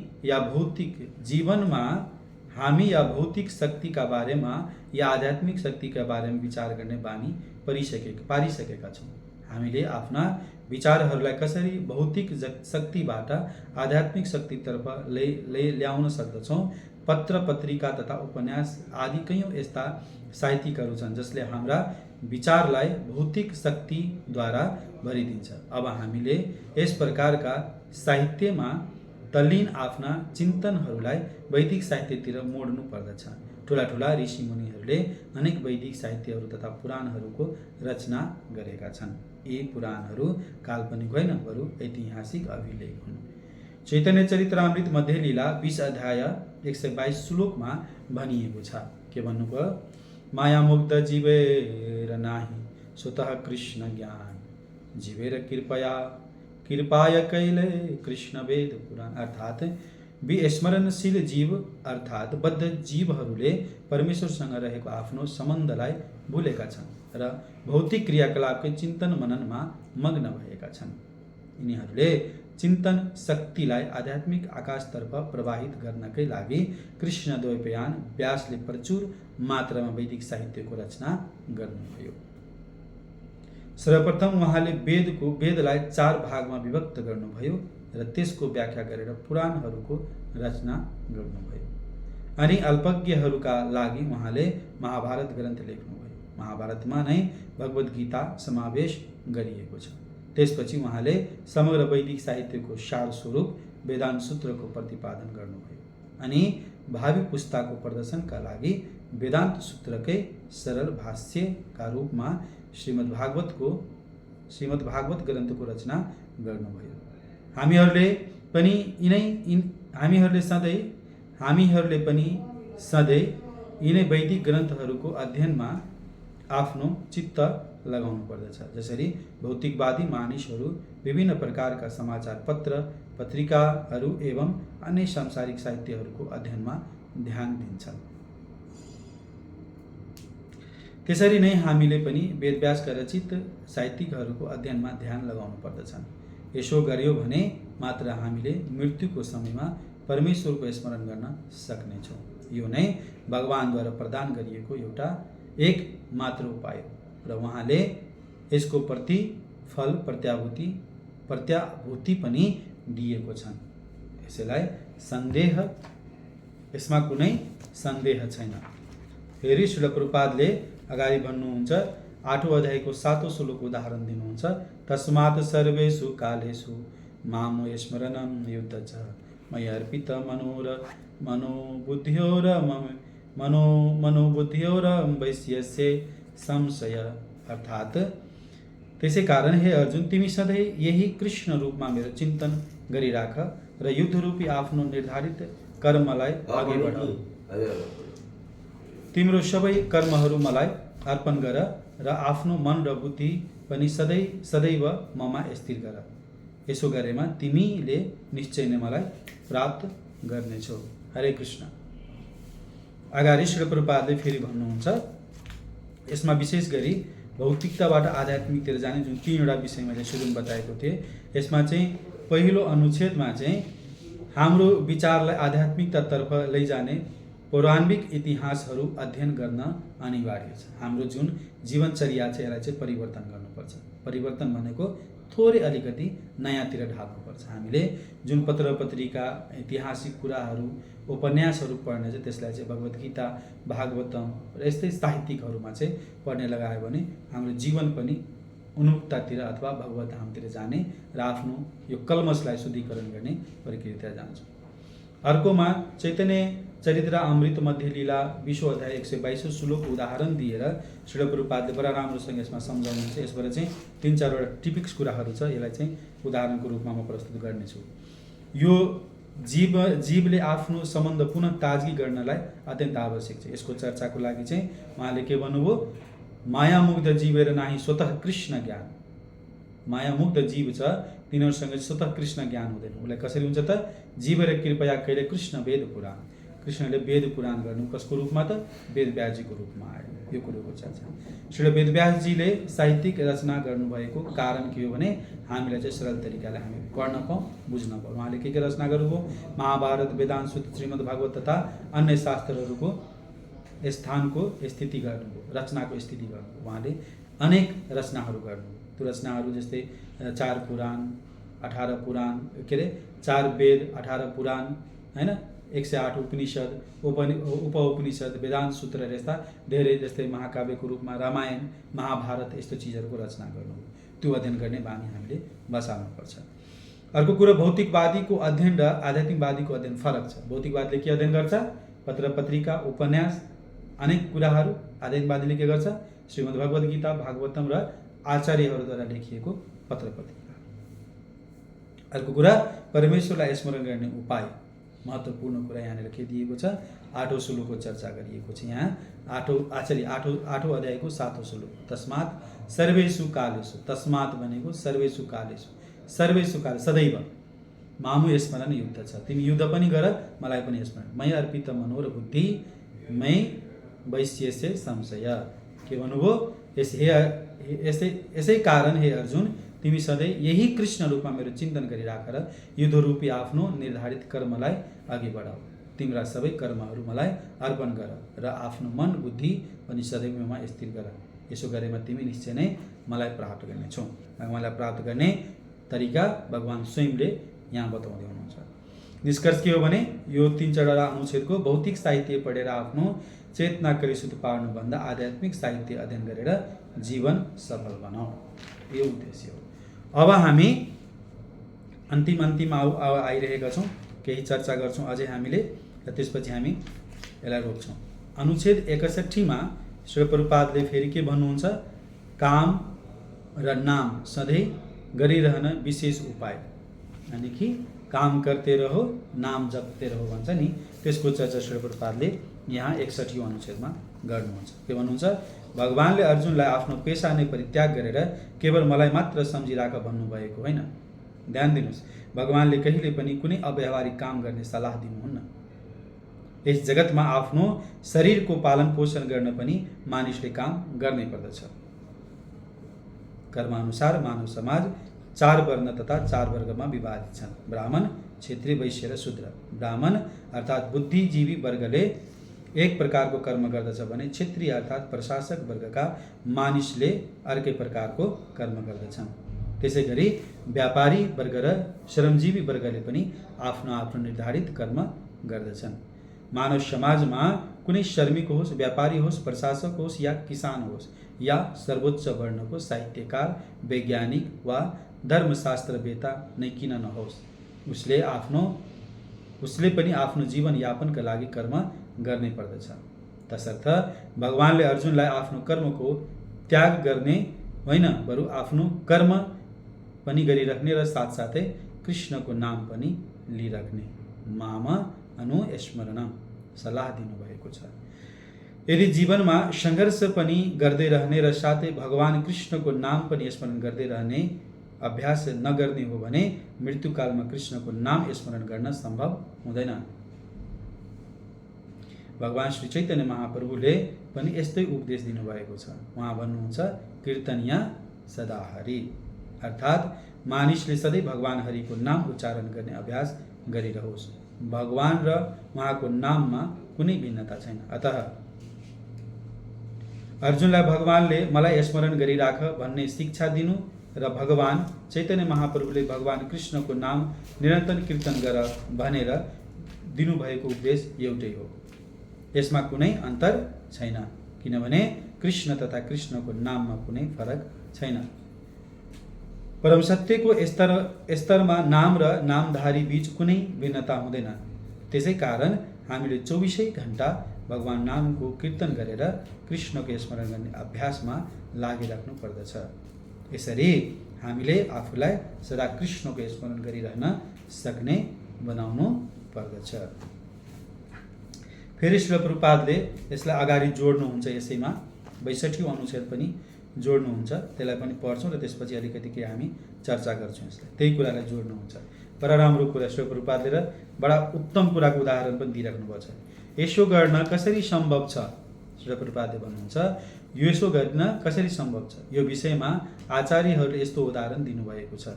यदि कुनै विवाहित नारी पर पुरुषसँग आसक्त हुन्छ या कुनै पुरुष आफ्नी पत्नी छोडेर अर्काकी पत्नीसँग आसक्त हुन्छ भने तिनीहरूको आसक्ति अत्यन्त प्रबल हुन्छ। यस्तो आसक्ति राख्नेहरू जुनसुकै समयमा पनि आफ्नै प्रेमी वा प्रेमिकाका विषयमा सोचिरहन्छ। आफ्नै प्रेमीको विषयमा मात्र सोचिरहने आइमाईले आफ्नो घरधन्दाको काम गर्दा पनि प्रेमीसँग भेट हुने कुराकै चिन्तन गरिरहेकी हुन्छ। वास्तवमा ऊ आफ्नो घरधन्दा कति होशियारपूर्वक गर्दछ भने उसको पतिले पनि ऊ परपुरुषसँग आसक्त छ भन्ने कुरा सोच्न सक्दैन। यसरी ऊ आफ्नी पत्नीमाथि सन्देह गर्न सक्दैन। ठिक यसै प्रकारले हामीले पनि हाम्रा परम प्रेमी श्री कृष्णलाई सदैव सम्झिराख्नु पर्दछ र साथसाथै आफ्नो कर्तव्य पनि सुचारू रूपमा पालन गरिराख्नु पर्दछ। यसका लागि यहाँ प्रेमको प्रगाढ भावना उत्पन्न हुनु आवश्यक छ। यदि हामीमा परमेश्वर प्रति प्रगाढ प्रेम छ भने हामी आफ्नो कर्म गर्दा गर्दै पनि भगवानलाई सम्झिरहन सक्दछौँ। अतः हामीले भगवान प्रति प्रेम भावको विकास गर्ने कार्यमा लाग्नु पर्दछ।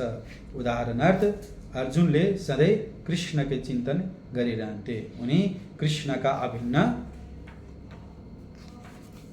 मित्र पनि थिए र साथसाथै योद्धा पनि थिए।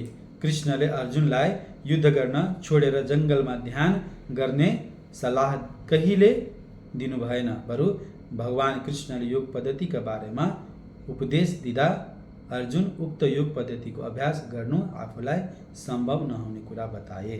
यो कुरोको चर्चा हामी एकछिनमा गर्छौँ। यहाँनिर श्री प्रभुपादले यो 2टा अनुच्छेदमा भगवानलाई हामीले आफ्नो यथास्थितिमा रहेर कसरी सम्झन सक्छौँ र कसरी बुझ्न सक्छौँ भन्ने कुराको चाहिँ विवरण गर्नु। पहिलो कुरो के गर्नुभयो? 61औं अनुच्छेदमा काम र नाम सधैँ गरिरहन विशेष उपदेश दिनु।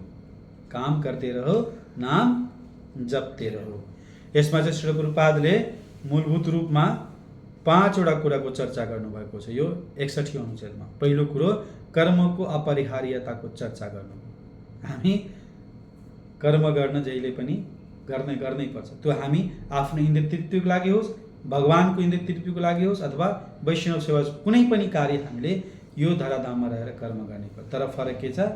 आफ्नो लागि कर्म गर्नु र भक्तको लागि कर्म गर्नु फरक हुन्छ। त्यसलाई के भन्छ? कर्म र अकर्म।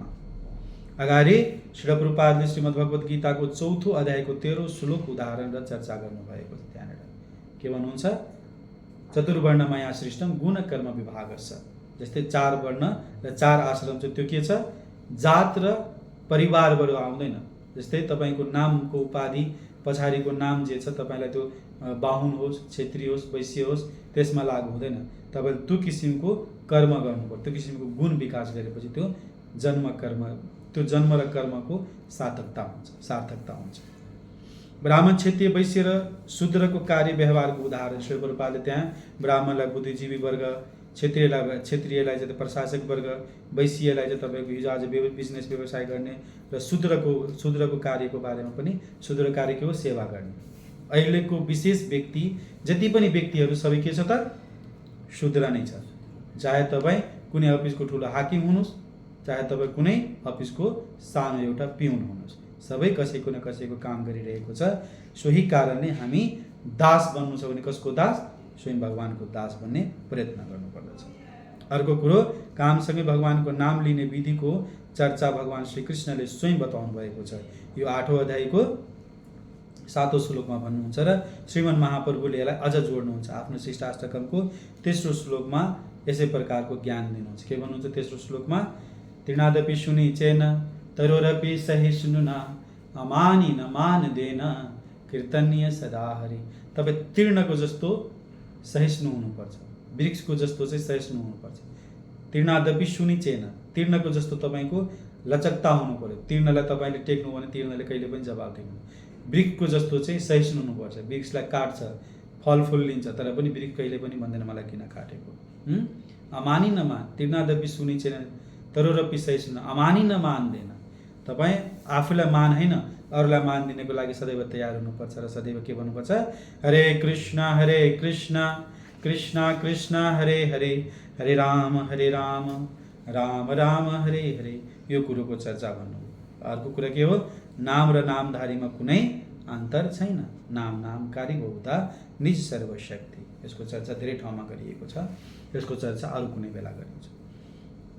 अब 62औं अनुच्छेदमा श्री प्रभुपादले भन्नुभएको छ, भगवानलाई आफ्नो कर्तव्य पालनसँगै स्मरण गर्ने उपयुक्त विधि के छ त?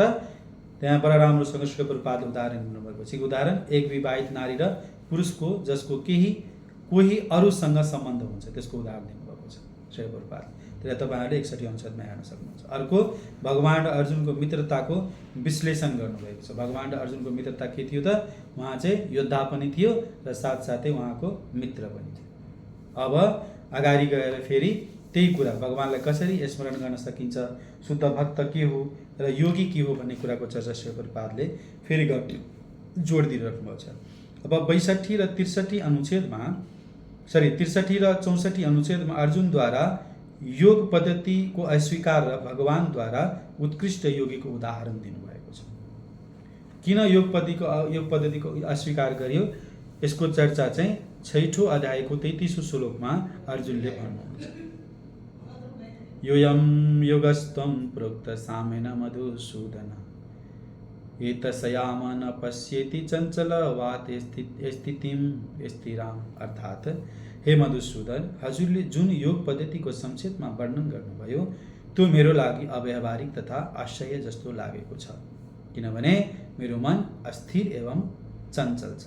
तर भगवानले भन्नुहुन्छ त्यही अध्यायमा 47औं श्लोकमा 6औं अध्यायको, योगी नामपि सर्वेषां मतगतनन्तरात्मानां श्रद्धावान् भजते मां समयुक्त तमो मत। अर्थात् सम्पूर्ण योगीहरूमध्ये त्यही योगी सर्वश्रेष्ठ हो जो श्रद्धावान छ, जो भक्ति योगमा रहेर निरन्तर मेरो आज्ञाको पालन गर्दछ, जसले आफ्नो अन्तःकरणमा सदैव मेरो बारेमा चिन्तन गरिरहन्छ र जो मेरै दिव्य प्रेम भक्तिद्वारा अत्यन्त घनिष्ठतापूर्वक ममा तल्लीन रहन्छ। यो मेरो मत हो। तसर्थ जो सधैँ परमेश्वरको चिन्तन गर्दछ तिनीहरू नै एक साथ सबैभन्दा ठुलो योगी, सर्वश्रेष्ठ ज्ञानी र महान भक्त हुन्।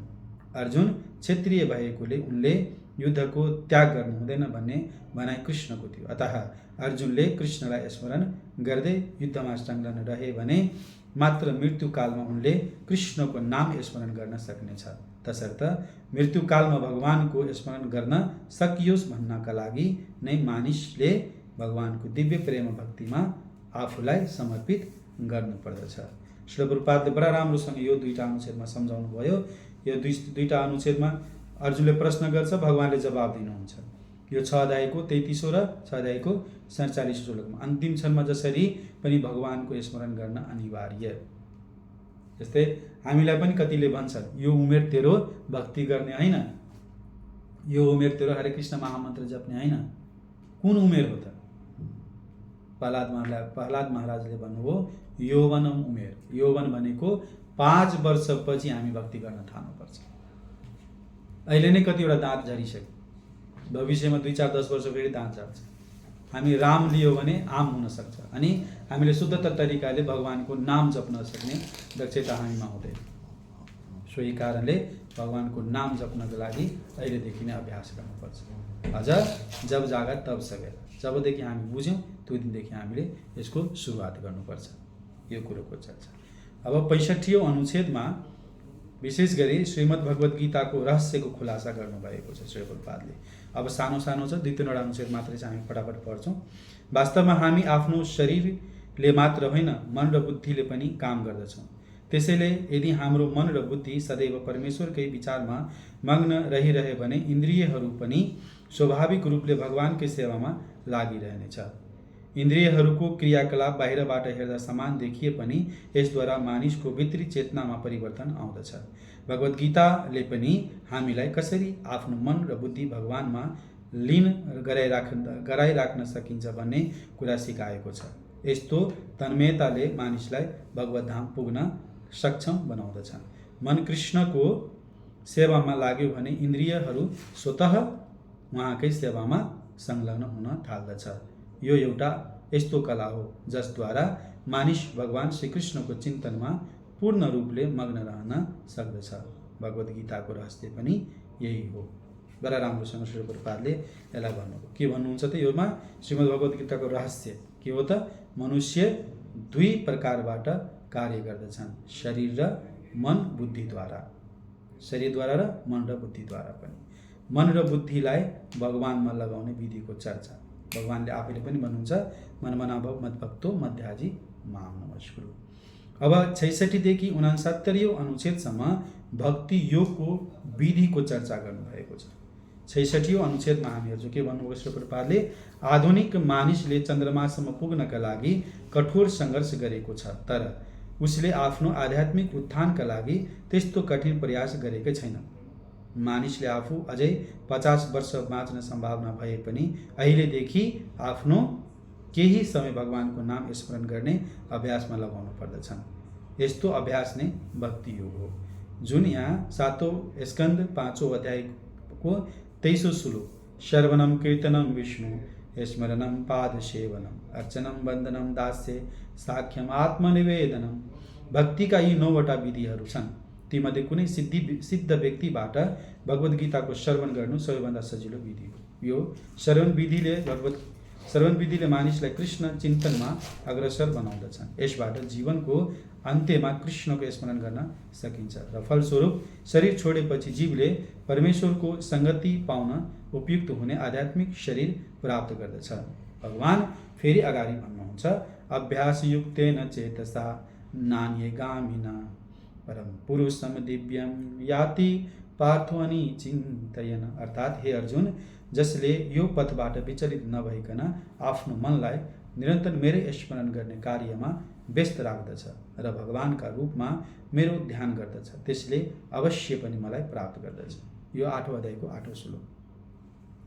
यहाँनिर श्री प्रभुपादले मूलभूत रूपमा के सम्झाउन खोज्नु भएको छ भने यो 66औं र 67औं अनुच्छेदमा भक्ति योगको अभ्यास गर्ने विधिको चर्चा गर्नुभएको छ। भक्ति योगको विधि कसरी चर्चा गरे, भक्ति योगलाई कसरी अभ्यास गर्ने त? श्रीमद् भागवतम 7औं स्कन्द 5औं अध्यायको 23औं श्लोकमा नवदा भक्तिको प्रक्रिया दिनुभएको छ। त्यो विधि कहाँबाट सुरु हुन्छ? श्रवणमबाट, सुन्ने प्रक्रिया। सुन्न थाल्नु भने प्रमाणिक सम्प्रदायबाट सुन्नुभयो भने सरल तरिकाले हामी सबै कुरा बुझ्न थाल्दछौँ। 67औं अनुच्छेदमा नवदा भक्तिको नवदा विधिमा श्रवण विधि महत्त्वपूर्ण छ भन्ने कुराको चर्चा गरेर श्रील प्रभुपादले 8औं अध्यायको 8औं श्लोकको तात्पर्यको अभ्यास गर्ने निर्देश दिनुभएको छ। 8औं अध्यायमा 8औं श्लोकको तात्पर्य र 8औं अध्यायको निष्कर्ष के छ भने हामी अभ्यास गर्नुपर्छ। जुन कुराको पनि अभ्यास गर्यो भने बिस्तारै बिस्तारै हामी यसको बुझ्नेछौँ। र त्यसपछि 68औं अनुच्छेद अब हामीले यसलाई हेर्छौँ। यो त्यति कठिन विधि होइन, तैपनि यसलाई कुनै अनुभवी व्यक्तिबाट सिक्नु उपयुक्त हुन्छ। तद् विज्ञानार्थ स गुरुमेवाक्ष विगच्छते। अर्थात् जसले आफूभन्दा पहिलेदेखि यो विधिको अभ्यास गरिरहेको छ त्योसँग गएर सिक्नु पर्दछ। गुरुसँग, हामीभन्दा अगाडि जो अभ्यास छ। मानिसको मन सधैँ यताउति उडिरहन्छ, तैपनि यसलाई निरन्तर भगवान कृष्णको रूप वा उहाँको नाम ध्वनिमा केन्द्रित गरिरहने अभ्यास गर्नुपर्दछ। मन स्वभावैले चञ्चल हुन्छ, कहिले यता र कहिले उता दौडिरहन्छ, तर भगवान कृष्णको नाम ध्वनिमा भने यो स्थिर हुन सक्दछ। त्यसैले हामीले परमधाम वा आध्यात्मिक जगतमा विराजमान हुनुभएका परम पुरुष अर्थात् श्री भगवानको ध्यान गर्नुपर्दछ र यसरी उहाँलाई प्राप्त गर्नुपर्दछ। भगवद् गीतामा परम उपलब्धि वा परम अनुभूतिको मार्ग र उपायहरू बताइएको छ। यी ज्ञानका ढोकाहरू सबैका लागि खुल्ला छन्। त्यहाँ कसैलाई पनि निषेध छैन। भगवानको स्मरण गर्दै र उहाँको चिन्तन गर्दै हरेक तहका मानिस कृष्णसम्म पुग्न सक्दछन्। उहाँको बारेमा श्रवण गर्नु र चिन्तन गर्नु सबैको लागि सम्भव छ। श्रील प्रभुपादले बडा राम्रोसँग यसमा मुण्डक उपनिषदको पहिलो खण्ड दोस्रो अध्याय 12औं श्लोकको उदाहरण दिनुभयो। गुरुको शरणमा जाने विधि के हो को चर्चा गर्नु हो र यो अभ्यास गर्न अथवा विधिको प्रक्रिया, अभ्यास गर्ने विधिको के प्रक्रिया छ, त्यो गुरुको शरणमा जाने, मनको चञ्चलता तथा यसको चर्चा चाहिँ भगवत गीताको 6 अध्यायको 33 श्लोकमा गरिएको छ। मनको चञ्चलता, एक कुरालाई फेरि जोड्नुहुन्छ, मन चञ्चल छ। फेरि के भन्नुहुन्छ, भगवानको धाम अनेक प्रकारको व्यक्तिहरू, भगवानको धाममा अनेक प्रकारको व्यक्तिहरू अथवा जो कोही पनि जान सक्दछ। जो प्रमाणिक सम्प्रदाय अथवा गुरु परम्परामा रहेर अभ्यास गर्दछ त्यो व्यक्तिहरू जान सक्दछ। जो कोही भनेको तपाईँ लाइन लाग्नुहुन्छ नि, कुनै पनि हस्पिटलमा अथवा कहीँ पनि जानुहुन्छ, तपाईँ लाइन लाग्नुहुन्छ। लाइन लागेपछि कसैको 1 नम्बर, कसैको 2 नम्बर, कसैको 3 नम्बर आउँछ, पालो पिलो गरेर पालो आउँछ। तर अन्तिम क्षण तपाईँ जहाँ पुग्नुहुन्छ त्यो चाहिँ प्रमाणिक हुनु पर्यो, त्यो लाइन चाहिँ सही लाइन हुनु पर्यो। त्यही भएर एवं परम्परा प्राप्तम, भगवानद्वारा चलिआएको परम्परामा जिउनु पर्यो। अब हामी यो श्रीमद् भगवत गीतामा जुन 9 अध्यायको 32 र 33 श्लोकमा बताइएको कुरो छ त्यसलाई चाहिँ हेर्छौँ। श्री प्रभुपादले अन्तिममा यो जुन भूमिकाको अन्तिममा के भन्नुहुन्छ, जो कोहीले पनि भक्ति गर्न सक्दछ। त्यो को हो त? माम हि पार्थ व्यपाश्रिते एपि संयुक्त पाप योनय स्त्रिय वैश्य यथा शूद्रोतेस्ते यान्ति परां गतिं किं पुनः ब्रह्माणां पुण्य भक्ता राजर्षियो यथा अनित्य सुखम लोकमिमं प्राप्य स्वभावजं मम। अर्थात इस प्रकार भगवान भन्नुहुन्छ, वैश्य, पतित स्त्री, श्रमिक, यस या अधम योनिमा जन्म लिएका मानिसले पनि भगवानलाई प्राप्त गर्न सक्दछ। यसका लागि मानिसले धेरै ठुलो बुद्धिको आवश्यकता पर्दैन। जसले भक्ति योगको सिद्धान्त स्वीकार गर्दछ, जसले परमेश्वरलाई जीवको परम आश्रयका रूपमा ग्रहण गर्दछ र भगवानलाई नै सर्वोच्च लक्ष्य या परम गति मान्दछ, त्यसैले आध्यात्मिक आकाशमा भगवानको सान्निध्य प्राप्त गर्नेछ। भगवत गीतामा बताइएको सिद्धान्तको अनुसरण गर्ने मानिसले आफ्नो जीवनलाई परिपूर्ण बनाउन सक्दछ र उसले आफ्नो जीवनका समग्र समस्याहरूको स्थायी समाधान पनि प्राप्त गर्न सक्छ। यही हो भगवत गीताको सार सर्वस्व। श्री प्रभुपादले के भन्नुभयो, यसलाई र राम्रोसँग सम्झाउनु के भन्नुहुन्छ, जुनसुकै श्रेणीको व्यक्तिले पनि भक्ति स्वीकार गरे परम लक्ष्य प्राप्त गर्न सकिन्छ। यही हो यो शास्त्रको सार। सर्वधर्मान् परित्याज माम एकम शरणं व्रज अहम त्वाम सर्व पापभ्यो मोक्षयिष्यामि मा शुच। हामीले मूलभूत रूपमा आज यो 8औं भागमा श्रीमद् भगवत गीताको भूमिकाको 42औं अनुच्छेददेखि 69औं अनुच्छेदसम्म चर्चा गर्यौं। यसमा यो चर्चा चाहिँ विशेष गरी निष्कर्षको रूपमा दिएको छ। त्यसमा चाहिँ सनातन धर्मको परिचय, सनातन धामको प्राप्तिको उपाय, सनातन धामको महत्त्व र भगवानको शरणागति हुने विधिको चर्चा गरिएको छ। यो मूलभूत रूपमा धेरैवटा विषय थियो। धेरैवटा विषयलाई संक्षिप्त रूपमा र श्री प्रभुपादको जुन लेखाइ छ त्योबाट चाहिँ हामीले बुझ्ने प्रयत्न गर्यौं। अगाडि आउने दिनमा हामीले श्रीमद् भगवत गीताको जुन श्री प्रभुपादद्वारा अथवा श्रीपाद शङ्कराचार्यद्वारा लेखिएको जुन गीता महात्म्य छ त्यसलाई चर्चा गर्छौं। आजको लागि यति नै। विशेष गरी आजको दिनको बसाइमा हामीले श्रीमद् भगवत गीताको कन्क्लुजनको रूपमा जुन एउटा विषय थियो, निष्कर्षको रूपमा श्री प्रभुपादले जुन यो धेरै कुराहरू भगवानको अभ्यास, भगवानलाई प्राप्त गर्ने अभ्यास, अन्तिम कालमा हाम्रो जन्म र मृत्युको चढाबाट पार हुनको लागि अन्तिम समय हामी भगवानलाई कसरी स्मरण गर्न सक्ने र त्यसपछि श्रवण प्रक्रियाको अभ्यास र अर्जुनले जुन प्रश्न गर्नुहुन्छ कि मेरो मन चञ्चल छ, भगवानले फेरि जवाब दिनुहुन्छ कि योगी नाम अपि सर्वेषां, जुन योगीले अभ्यास गर्दछ त्यो योगी सर्वश्रेष्ठ छ। र अन्तिममा 9 अध्यायको 32 र 33 श्लोकबाट जो कोहीले पनि भगवानको भक्ति गरेर गुरु परम्परामा रहेर भगवानलाई प्राप्त गर्न सक्छ भन्ने सन्देशका साथ आजको यो क्लासलाई यही रोक्न चाहन्छु। हरे कृष्ण कृष्ण कृष्ण हरे हरे, हरे राम राम राम हरे हरे। श्रीमद् भगवत गीता यथारूप की जय। जगत गुरु श्रील प्रभुपाद की जय। परम पूज्य गुरु महाराज की जय। गौर प्रेमानंद हरे हरे।